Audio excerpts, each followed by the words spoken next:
Hello everyone. बहुत अजीब अजीब लोग हैं झारखंड में। मैं एक नेता को सुन रहा था, आपके ही फेवरेट छात्र नेता हैं मनोज यादव करके। वो कह रहे थे किसी को तो नौकरी करने दो, किसी को तो नौकरी करने दो।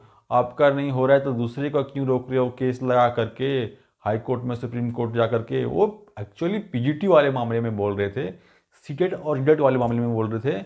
लेकिन आप किसी के बात भी ऐसा कैसे बोल सकते हो?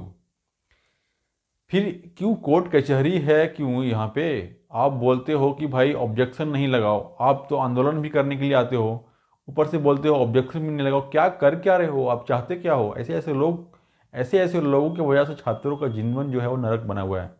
मैं इस डंके की चोट के साथ बोलता हूँ, मनोज यादव छात्र नेता के जैसे जैसे लोगों के होने की वजह से ही ऐसे लोग यदि रहेंगे तो ये क्या है, दो मुहैया साफ है। कभी इधर घूमेंगे कभी इधर घूमेंगे। बातें इनके ऐसे ऐसे करेंगे, मत पूछो मत। कैसे सकते हैं, कैसे बोल सकते हैं आपकी किसी को भी नौकरी करने दो? अरे यार, जिसका जायज है वही ना करेगा। फिर हर एक आम आदमी से आप टैक्स वसूलते हो। सरकार हर एक आम आदमी से टैक्स वसूलती है, इतनी हाई जीएसटी रखा है। गाड़ी खरीदने जाओ तो उसकी 60 से 70 हज़ार रुपये कीमत होती है। फैक्ट्री प्राइस उसकी मात्र 60 से 70 हज़ार रुपये होती है, लेकिन आप मार्केट में लेने के लिए आओ तो उसको 1,20,000 में मिलता है। ये हाल है। 50,000 40,000 के आसपास सिर्फ टैक्स देना पड़ता है गाड़ी खरीदने में। बाकी का तो वही हाल है। मैं जो लोग गुजरते हैं देखे हैं ना, वो इसको पता है। सरकार टैक्स लेगी हर एक लोगों से गरीब लोगों से भी, ठीक है। और फिर बोलेगी कि किसी को भी नौकरी करने दो। मतलब जो अमीर हैं, पैसे दे दिए हैं, उनको नौकरी करने दो। फिर टैक्स भाई, फिर हम बोलते हैं चलो भाई नौकरी नहीं दोगे गरीबों को मत दो, उनसे टैक्स मत वसूलो। जीवन भर में जितना टैक्स उससे वसूल लेते हैं ना, उतना तो नौकरी करने के बाद मिलेगा नहीं उनको। वास्तविक बता रहे हैं। इतना टैक्स वसूलते हैं, जीवन में क्या करते हैं वो लोग? पैसे का करेंगे क्या? नौकरी करने के बाद जो पैसे उनके पास मिलेगा उन खर्चे करेंगे ना।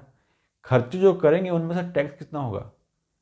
आधे से तो टैक्स ही वसूलेंगे वो, टैक्स में ही जाएगा। ठीक है, तो उतना जो टैक्स जो देंगे वो, ठीक है, आधा वो तो अपने कमा लेंगे।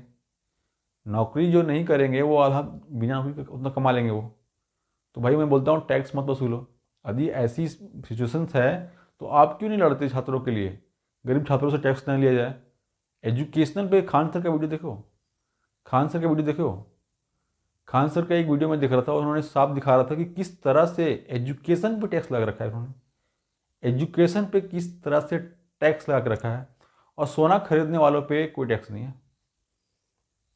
सोना खरीदने वाले, गोल्ड खरीदने वालों पे बहुत कम टैक्स है, 1-2% टैक्स है। और इसमें 18% जीएसटी लगा के रखा है एजुकेशन में। तो भाई क्यों, फिर क्यों ऐसा करते हो आप? मैं मानता हूँ सीटेट सीटेट डिटेट के मामले में भी बहुत गलत हुआ है। कितना गलत हुआ आप पता है आपको? जैसे सीजीएल का क्या हाल है पता है आपको? फिर आप जैसे सीजीएल में भी वही बात बोल दोगे कि क्यों अपॉइंटमेंट लगा कर रखे हो, डीबी हो गया है छात्रों का, उससे तो ज़्यादा सीटेट वालों से भी ज़्यादा तो यहाँ पे दिक्कत यहाँ पे जैसे सीजीएल का हो गया है। जेडीटी का तो अभी हुआ नहीं डीबी, लेकिन जैसे सीजीएल में डीबी हो गया है। तो डीबी होने बोलो कि भाई डीबी हो गया है बेचारा लोगों को, रिजल्ट आ गया है बेचारे लोगों को, 22 लोग उनको बेचारा बना रहा है, पैसे दे दे करके नौकरी कर रहे हैं। अरे मेरे आसपास में कितने लोग हैं, मैं कंफर्म बता रहा हूँ ना कि ये झारखंड में बहुत चला है। पैसे वाली नौकरी जो है वो बहुत पहले कम थी यार। पहले इक्का दुक्का थी, पता चलता नहीं था, बड़े बड़े नेताओं के बेटे तक में समय सीमित था। अब घर में आ गई है, गाँव में आ गई है। जो जो जनरल लोग हैं, मतलब थोड़े बहुत पैसे हैं, उन वो ले खरीद ले रही नौकरियाँ। जिनके पास थोड़े बहुत पैसे हैं, मतलब 50 लाख, थोड़े बहुत करने का मतलब 50 लाख पैसे हैं, 20 लाख 50 लाख पैसे इकट्ठे कर सकते हैं, वो खरीद ले रहे नौकरियां। पहले क्या था कि 1 करोड़ 2 करोड़ है नेताओं के पास है, करोड़पति लोग हैं, तो वो लोग खरीदते थे, इक्का दुक्का सीट जाता था। ठीक है। अभी क्या है कि जो 20 लाख 40 लाख इकट्ठा कर सकता है तो इकट्ठा कर लिया और दे दिया पैसा, हो गया नौकरी उसका। ये हाल हो गया अभी। मेरे आंखों के सामने ऐसा हुआ है, मेरे इर्द गिर्द में ऐसा हुआ है, मैं देखा हूँ ऐसा। ठीक है। तो ये हाल है, ये हाल है अभी झारखंड का। और ऐसे हाल में लोगों को ये करने के लिए, बरगलाने के लिए बोलेंगे नड्डा जी कि भाई किसी को तो नौकरी करने दो, मतलब क्या कहना चाहते हो आप? मतलब मैं सीधा सवाल पूछ रहा हूँ आपसे कि आप कहना क्या चाहते हो? किसी को भी नौकरी करने दो, उसका मतलब क्या है? संतावना देके कि क्यों फिर पहले ही बोल दो ना बेचारे, पढ़ेंगे क्यों? 10th पास करेंगे, 12th पास करेंगे, ग्रेजुएशन करेंगे, 5 साल फिर तैयारी करें, क्यों करेंगे भाई? आपके एजुकेशन पर टैक्स देंगे, आपको कॉलेज में फीस देंगे, ट्यूशन फीस देंगे या स्कूल फीस, क्यों देंगे फीस? जन्मते हुए 10 साल के होंगे, 12 साल के, 15 साल के ठेला लगाएंगे, मस्त डोसा बेचेंगे। पढ़ेंगे क्यों? आपके यहाँ क्यों पढ़ेंगे? जब आपको नौकरियां देना उन्हीं को है जो 20 लाख 50 लाख इकट्ठा करके देंगे, फिर वो क्यों पढ़ाई लिखाई करेंगे? जरूरत नहीं है। सचिन तेंदुलकर 10th पास थे, विराट कोहली 12th पास है। जरूरत क्या है फिर एजुकेशन का? एजुकेशन क्यों लेता है लोग? एजुकेशन ग्रेजुएशन आदमी हमारे देश में क्यों करते हैं? ताकि ग्रेजुएट होने के बाद वो आईएएस के प्रिपरेशन करेंगे, ऑफिसर का प्रिपरेशन करेंगे, वैकेंसी के भरेंगे, जहाँ पे एलिजिबल होंगे वहाँ भरेंगे। आपको कहना है हम नौकरी देंगे नहीं, जिनके पास पैसा है उन्हीं को करने दो नौकरी। तो फिर वो पढ़ाई लिखाई क्यों करेंगे? इतना फीस क्यों भरेंगे? इतना मेहनत समय क्यों बर्बाद करेंगे? नेताजी थोड़ा संभल के बात करिए आप। ठीक है, छात्रों को नेता होकर के छात्रों के हित में बात करिए आप, है ना? तो मुद्दा से भटकिए नहीं। जो मुद्दा है आपका उस मुद्दे पे रहिए। मुद्दा हमारा यही है, इंसाफ। ठीक है, इंसाफ मुद्दा हमारा है, इंसाफ। यदि आप इंसाफ के लिए नहीं लड़ोगे तो आगे आने वाली पीढ़ी कोई नहीं लड़ पाएगा। ये पूरा 5 साल, पूरा 10 साल ऐसे ही चला जाएगा।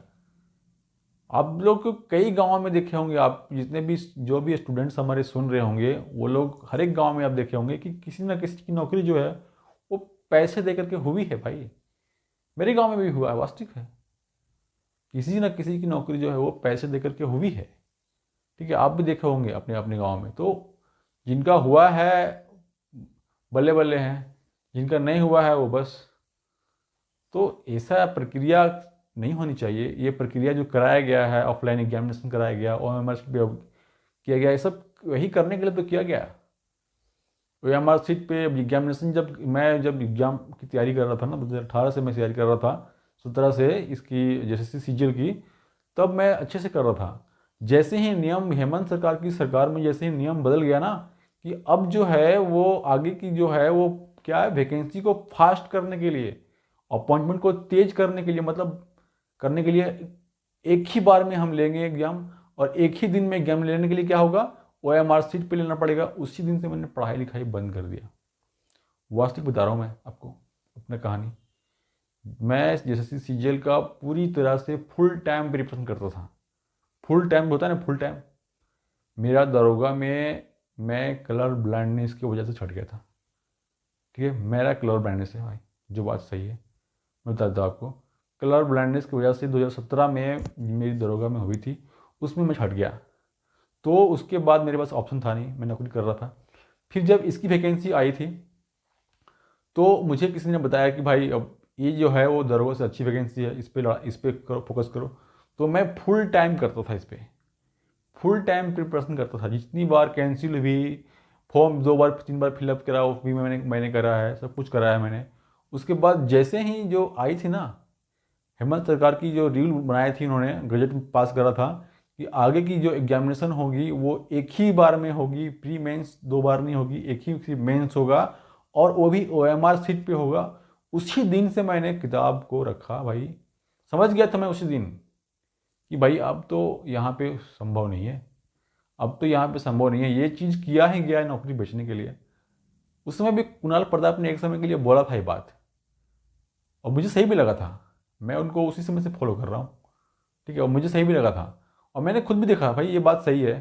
क्या दरकार है, पूरे देश में जो है वो, पूरी देश में जो है वो 1 और 2 प्री और मेंस करके एग्जामिनेशन होती है, ऑनलाइन एग्जामिनेशन के लिए हो जा रही है। और हमारे झारखंड में ऑनलाइन हो रही थी, उसको ऑफलाइन करा दिया गया। क्यों कराया गया भाई? क्या मंशा थी? तो उसी समय से मैंने छोड़ दिया तैयारी करना। जिसको जो कहना है कहो, जिसको जो कहना है कहो। मैंने अच्छे खासे पैसे कमाए, अच्छे खासे सिचुएशन पे हूँ, मैंने सब कुछ कर रखा, घर बना लिया, शादी भी कर लिया। अब जिसको जो कहना है करो, जिसको जो कहना है कहो। तो सही टाइम पे राइट डिसीजन लेना आदमी को सही होता है। ठीक है, जैसे कि अभी मैं बता रहा हूँ आपको, ये राइट टाइम है। जिन्होंने भी जिस सीजीएल की एग्जामिनेशन दिया है, या फिर उनकी प्रिपरेशन कर रहे हैं या उनकी नौकरी करने की सोच रहे हैं, वो ना करें, उनके लिए मैं भलाई इसी में भलाई है, उसकी भलाई इसी में है। जिनकी डीबी हो गई है मैं उनके लिए भी बोल रहा हूँ, जिनकी डीबी नहीं हुई है, जो एक्सपेक्ट कर रहे हैं, उनके लिए भी मैं बोल रहा हूँ, छोड़ दो यहाँ पे भाई। मैं ये नहीं कह रहा कि आप कंप्लीटली छोड़ दो, मतलब आप इस पर फुल्ली डिपेंड ना करो।